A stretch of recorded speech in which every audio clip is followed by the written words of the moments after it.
हमारी तरफ से सभी दर्शकों को राम राम। आज एक वैशाख मास की कथा लेकर आई। हाँ, ध्यान से सुनना। पसंद आए तो लाइक करना, शेयर करना और सब्सक्राइब करना। राम राम। किसी गांव में एक लकड़हारा अपनी पत्नी के साथ रहता था।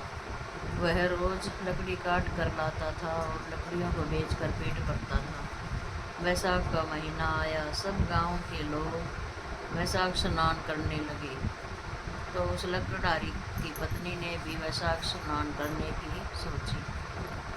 वह रोज वैशाख स्नान करने लगी और उसका पति लकड़ी का गट्ठर लेकर आता था। उसमें से हर रोज एक एक लकड़ी निकाल लेती और अलग रख देती थी।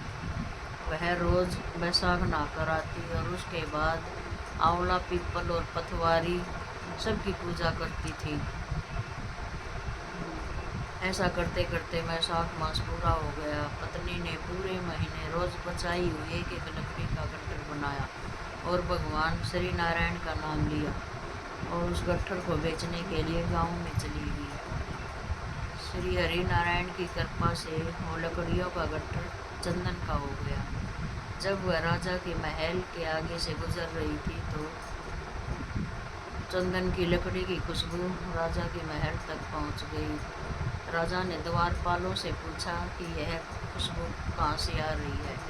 तब द्वारपालों ने बताया कि एक औरत लकड़ियों का गट्ठर बेच रही है। यह सुगंध उसी में से आ रही है। तब राजा ने द्वारपालों से कहा कि उसे महल में बुला के लाओ। द्वारपालों ने उसे महल में बुलाया। तब राजा ने पूछा कि इन लकड़ियों की क्या कीमत है। वह बोली मुझे आप चाहे जो भी दे सकते हो। मुझे तो 5 पंडित जमाने हैं, उनके लिए सामग्री चाहिए।